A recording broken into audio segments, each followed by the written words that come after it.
Well, hey there. Thank you so much for coming back to Read with Auntie. I'm so very, very happy to have you.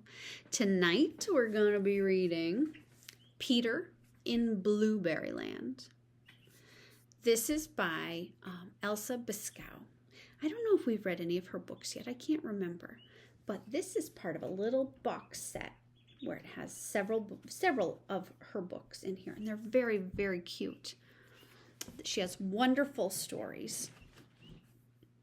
I think you're really going to like it. Okay, Peter in Blueberry Land.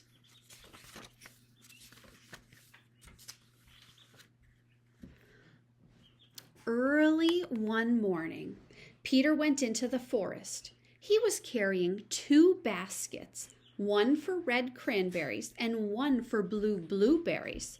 It was his mother's birthday, and they were going to be a surprise present for her.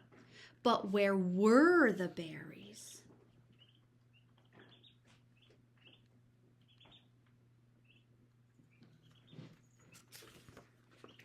Peter could not find a single berry.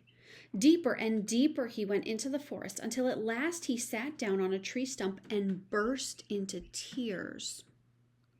Poor Peter. Suddenly, he felt a light tap on his shoe. "Cheer up, Peter," said a voice. There was a tiny old man, no bigger than an apple. "I'm the king of Blueberry Land, and I'll show you where they grow."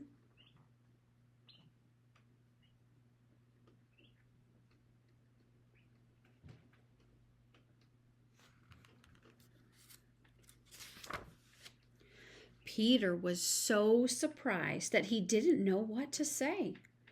A second time, the old man tapped him lightly on the shoe with his tiny blue wand, and Peter was as small as he was. The heather seemed to grow in great bushes, the grasses tall as spears, and the wildflowers were as big as crowns. Peter's baskets were now much too big for him to carry, and so the Blueberry King whistled up 2 squirrels. In a flash, they swung the baskets onto their backs and bounded away.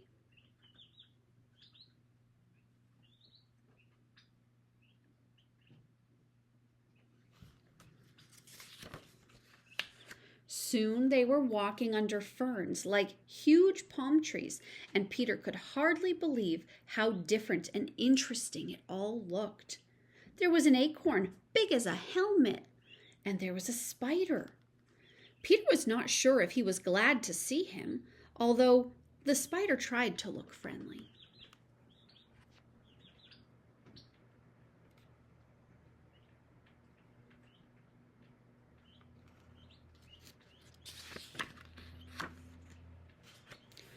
"Here we are," said the Blueberry King cheerfully, when they reached a little wood full of fruit trees. "Look," said Peter excitedly, "blue apples."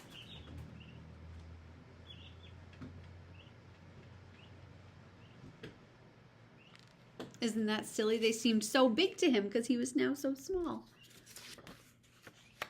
"Don't be silly," said the king, laughing. "They're blueberries, but come and meet my sons." 7 boys were playing ball with the berries, and they came running up to meet Peter. Their clothes were splashed with the dark blue juice. "Peter has come looking for blueberries," said the king. "Let's see how quickly we can fill his basket."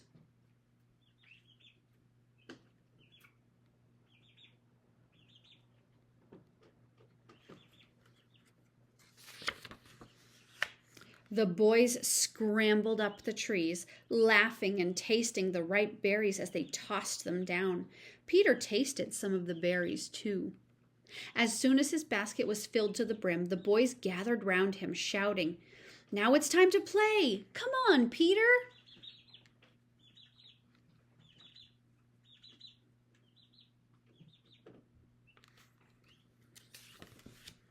They let Peter steer their bark boat as they slipped through the cool green water, past dragonflies and lily pads, their leaf sails swelling gently in the breeze.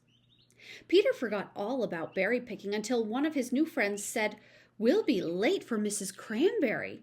She's waiting for us with some fruit for you. Hurry up, Peter." Quickly they beached their boat. They combed their hair, cleaned their teeth, and washed their hands, which were still blue with sticky juice.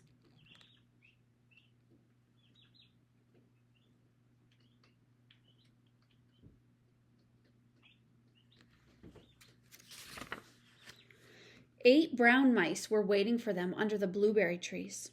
Away they galloped, through sunlight and shade, over the springy thyme and sweet moss. Peter had hardly time to catch his breath when they reached a little clearing. In the middle was a cottage made of cranberry twigs.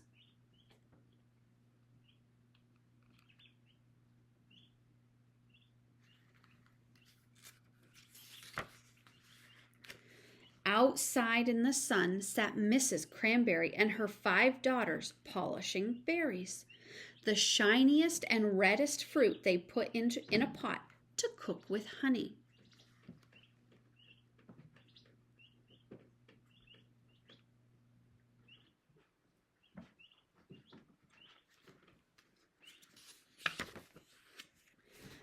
"Peter!" shouted the girls when they saw him. "Mind you pick those berries carefully," warned Mrs. Cranberry, who could be sharp at times.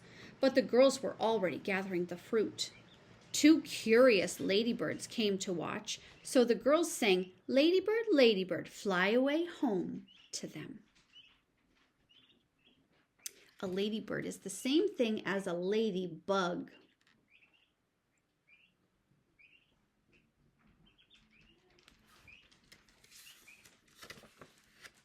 When Peter's basket was as full as it could be, they all had time to play. They took turns on the spider's web swing, and when a cricket started up a song, 3 of the girls joined in the chorus.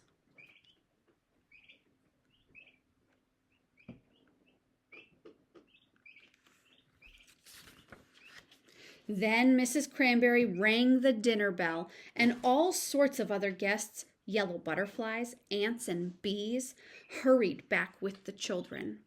Everyone ate the delicious, juicy red cranberries and honey until they were full. Peter could only manage 2. But now it was time to go, and Peter said thank you to Mrs. Cranberry and goodbye to her daughters. His basket was now so full that everyone had to load it onto a wagon. Then they harnessed the mice and away they flew, although not as fast as before.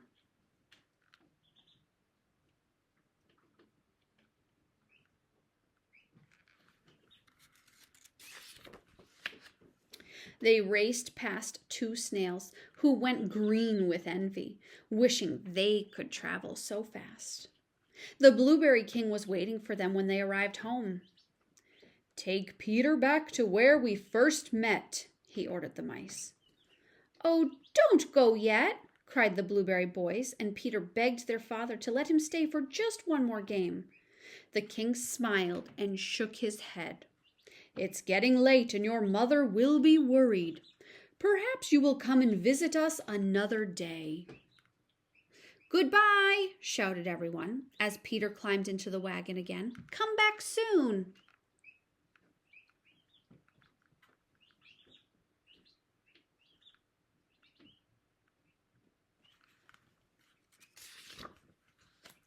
Peter suddenly stopped and blinked his eyes. He was back on his tree stump, and there was no sign of the Blueberry King, or his sons, or even the whisker of one of his mice. "I must have been dreaming," Peter said to himself. Then he looked down, and there at his feet were 2 baskets, both neatly filled, one with cranberries and one with blueberries. So it had all been true.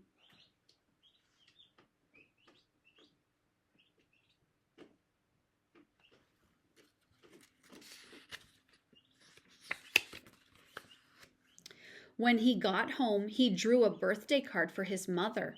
His big sister helped him a little with the spelling. "Here it is. He picked these flowers for his mother too, and put them round the baskets of berries. His mother was very pleased and said it was one of the nicest presents she had ever had. "Where did you find all those berries?" she asked. But Peter smiled and shook his head. It was a secret between him and the king of Blueberry Land.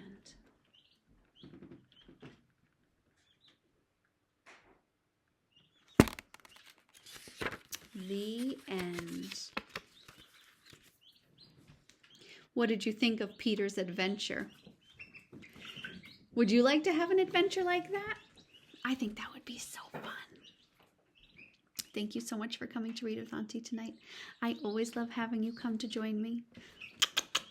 Have a great night. Auntie loves you.